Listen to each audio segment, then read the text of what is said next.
2017 was the year the anime industry went into overdrive. I mean, I hope I'm not the only one who feels this. You have the big boys just fucking pouring in money trying to get a piece of that pie, more anime coming out than any of us could ever conceivably watch, and the medium itself starting to break out into the mainstream consensus. In terms of the actual anime that came out, however, I'd say overall, it was okay. We had the usual standouts in action, slice of life, and romance. Isekai shows no sign of slowing down to the point where a piece of my soul gets transported to another world every time I have to say transported to another world. But we're getting to see the revival of traditional fantasy again. Who would have thought? Mecha fans, though, unfortunately, once again, were left in the dust. I'm sorry, Mecha fans. 2018 is gonna be your year, I swear to God. But I think what was really missing this year was that new big breakout hit to really capture the community. Alright, enough bullshit. Crunchyroll are once again hosting the Anime Awards, and, well, I know our memories are still fresh about what happened last year, but they've had time to listen to the small amount of criticism that they got and have an entirely new award system. It's not perfect, but just looking at the nominations, it's already a hell of a lot better. Your votes still matter, but judges hold equal power over the outcome to avoid this being the Yuri on Ice Season 2 awards. And they've asked me to give my opinions of the best things to come out of anime in 2017. For full disclosure, I am not being paid to make this video, but they are flying me out to the event because it's going to be a live show this year, which should be very interesting. And without further ado,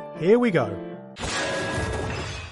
It's no secret that CG and anime have not had the best relationship for years. It's like the two have been put into an arranged marriage that neither side wants to be in. For every small step forward Polygon Pictures took with their work, we got a Berserk 2017, taking us so many steps back we moonwalked back to the Jurassic era. And the best we could ever hope for was something like all 10 episodes, yes, count them, 10 episodes of Kado the Right Answer, that could give us a story interesting enough that we could look past the CG. For me though, the worst thing is a show like Inuyashiki, where the CG is not bad, but it's the constant switching from 2D to 3D to 2D to 3D to 2D again. Oh no, wait, with 3D again to... God, just make up your fucking mind already! Being incredibly jarring in any scene that just makes you want to scream, Jesus Christ, just get a divorce already! It is painful to see you two try to force this and make it work. But this year, Land of the Lustrous came along and told us...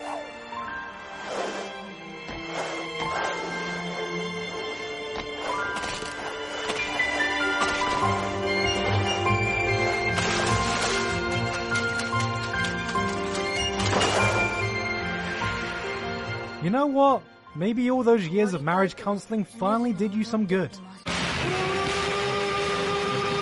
Action is judged by the quality of their action scenes, which in anime of course is dominated by the good old anime fight scenes, which, you know, I'm a bit of a fan of, and 2017 was no exception. Boruto came back carrying Naruto's torch of putting all your year's resources into one amazing fight. Fate Apocrypha had some fantastic looking fights, but goddamn do I not give a shit about this series or any of the characters involved to let these fights have an impact. And even Kyoto Animation were flexing for the hell of it with these one or two little moments that were just like, hey, that was a cool fight scene.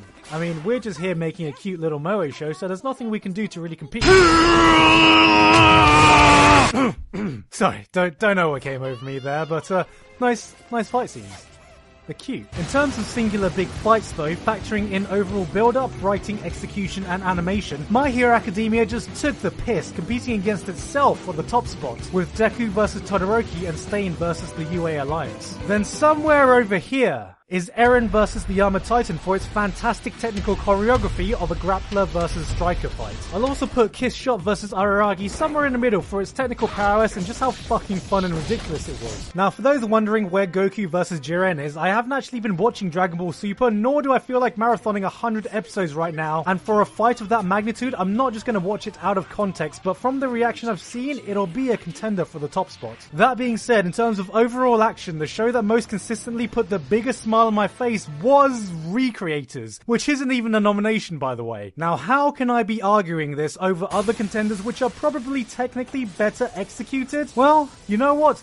As great as everything else was, I've seen Yutaka Nakamura cuts, I've seen brilliantly choreographed fights, I've seen well written and well built up stories concluded with fists. Do you know what I haven't seen? Fucking magical girls versus fantasy knights, JoJo characters versus visual novel villains, harem love interests getting powered up and combating fighting game characters, a small mech with a big mech versus small mechs with big mechs and a small little girl, and what is even happening? These scenes were the rule of cool on steroids. It's a full-on wet dream for anyone who likes meta media and is a fan of anime. It's not perfect, it's not completely polished, but goddamn is it so much fucking fun. Ray Hiro is a bloody madman for writing this concept, and I salute him for it.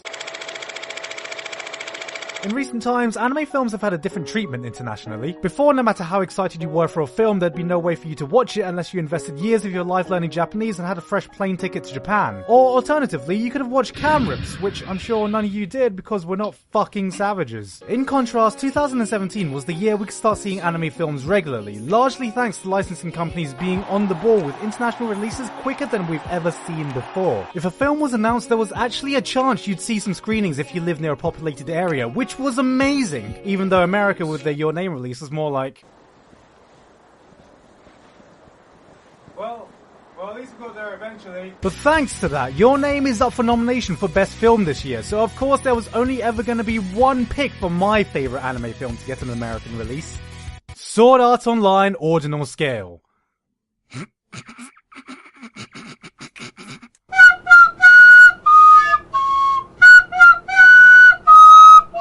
Music in anime is important to me, if you didn't already know, but there weren't many shows I watched this year that actively made me want to go back and listen to the tracks over and over again. Recreators continued Hiroyuki Sawano's legacy of composing the same 5 awesome songs in his latest attempt to induce pure, unadulterated soundgasms by blowing off your eardrums. And I still fucking love it. I mean, I went into this show completely blind, and when I first heard the tracks, my first thought was jokingly, hey, it's just a bit loud, isn't it? Yeah, it's just a tad loud. Do you think perchance we're about to hear a Sawano drop?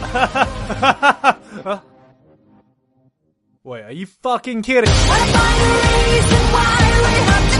But to me, there were only 2 clear contenders for the top spot, and they were both fantasy shows. Magus Bride consistently had pieces that would leave you in awe of the natural beauty of the world it was in. They'd fit right in with something like the documentary Planet Earth that makes you just want to sit back and reflect on nature's beauty while setting the tone of this magical, fantastical place. And I think with all tracks considered, it has the strongest OST overall. But in terms of individual tracks that blew me away, I have to go with Kevin Penkin's work on Made in Abyss. I mean, I've already used this drop so many fucking times already, but fuck you! This is my video and I want to hear it again.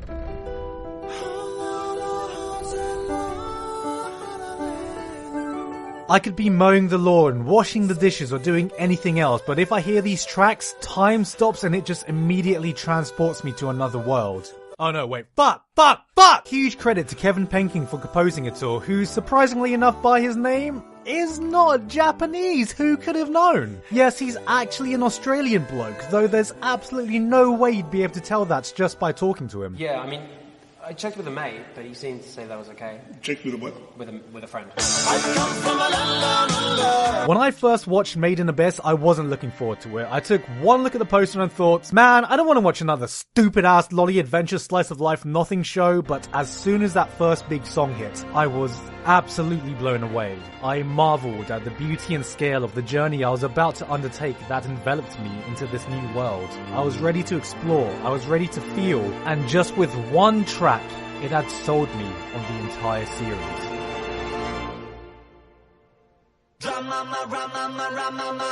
Last year, Rakugo was the underground breakout hit that all the critics were praising as the one amazing, overlooked drama masterpiece. With March Comes In Like a Lion and Fune wa Amu left in the back like, hey, you know, we were pretty good too. This year, Rakugo came back in full force as the auteur pick of the anime that really gave us the masterclass of a beautifully written, delicately crafted drama series. And once again, March Comes In Like a Lion Season 2 was there in the back like, yeah, you know, I'm still still pretty good too. And as much as I'm joking about this, I'm one of the people who never got back to it despite thinking it had an amazing first episode and hearing from a few people who did watch it that it was indeed amazing. So with that in mind, I don't think I'm fully equipped to judge this category, as I feel like it's a contest between these two shows, since as great as the drama in Made in Abyss and Magus Bride was, their strength lies in other places too, and the award really needed its own fantasy genre award so that these two shows can duke it out over the corpse of every isekai show that have come out in the past few years.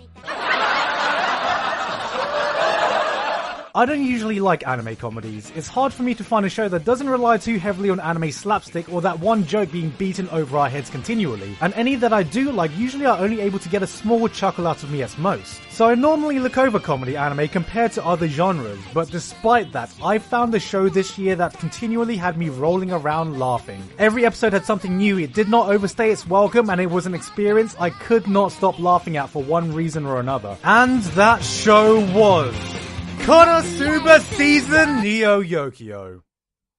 I am not joking. Sakuga. When talking about animation, it's very easy to focus entirely on action and fight scenes, which we've already covered. So I wanted to take this time to talk about some miscellaneous things that just stood out to me visually, like Land of the Lustrous' amazingly dynamic fight scenes. Which were not actually my favourite shots in this show, as that belongs to this long shot of Diamond, this girl, trying to hide from a monster. I love the way the camera follows her around to build that tension and really get you into her shoes, giving that sense of claustrophobia. And a shot like this is something that fully takes advantage of doing a 3D anime, which, brilliant cinematography. Okay, not so much animation, but speaking of not animation, the Ghibli-inspired landscapes in Made in Abyss were just, absolutely breathtaking. I could stare at panning shots of these landscapes all fucking day long, because these were the sexiest things to come out of 2017. Draw me like you draw one of your Made in Abyss backgrounds. Oh yeah. For real though, my favourite animation this year came out of A Silent Voice, specifically for the character animation. Yes, I know it's unfair to compare movie animation to TV series, but tell that to the judges. To express emotion without any words is a hard enough skill for professional actors to convey in live action, so it blows my mind how Kyoto Animation were able to do it so well with a fucking drawing, which is something we don't see so often in a medium that has no problem expressing itself through dialogue and exposition. Can you repeat that please? I'm not quite getting it. In contrast, this girl says more saying nothing than 90% of anime characters who can talk all fucking day long through the nuance of her facial expression and body language. Never before have I seen so many complex emotions so subtly conveyed in a look or an action. And all I can say is I feel no one could have tackled this better than Kyoto Animation, who for all these years were just training, leveling up, so now they have reached their absolute final form of cute girl animation. But if I can't go with movies, even though I can never get into Little Witch Academia, even I have to admit how breathtaking some of the cuts were. If Magus Bride was able to give a magical atmosphere, Little Witch was magic in motion. Now, if only there was something more I could actually latch on to. Wait, shit! Are they doing the reference I think they're doing? Slice of Life feels like a bit of a cluttered category, as it looks like the awards have combined Slice of Life and Romance, so I'm just gonna split these up myself. Slice of Life was an easy decision for me, because aside from what I'm sure is most people's pick being in comedy, Girls Last Tour was a show about cute girls doing cute things. And I actually liked it. Yes, that's right, cute moe girls have finally broken down, gone motherfucking T-Giguk, and I'm not sure exactly why, but the juxtaposition of cute girls exploring a desolate, bleak, post-apocalyptic world with such an innocent charm, sprinkled in with some light philosophy, created this atmosphere that was the perfect balance of light-hearted goodness and thought-provoking moments. Romance, on the other hand, had some very strong contenders. I loved MMO Junkie's take at relationships formed via online interactions, even if it did end up becoming coincidences, the anime, and I really enjoyed the comedic look at different couples in Fuck! I could never pronounce the fucking name! So much so that if I can't put Neo Yokio, this can also be my pick for comedy. But for romance, the show I want to talk about is Sugi ga Kirei. It's rare to be able to find a romance series that feels so grounded. It's a series that explores teenage relationships in a way you don't normally see in anime. For one, the characters in this anime don't particularly feel like anime characters in the typical sense. Nothing is over-dramatized, nothing is overplayed, it just feels real. If you're looking for a show that portrays the innocence of genuine teenage romance, this is your show. But that's all I want to say, as I don't really care too much about every other category, so let's just get to the Big Boy Award.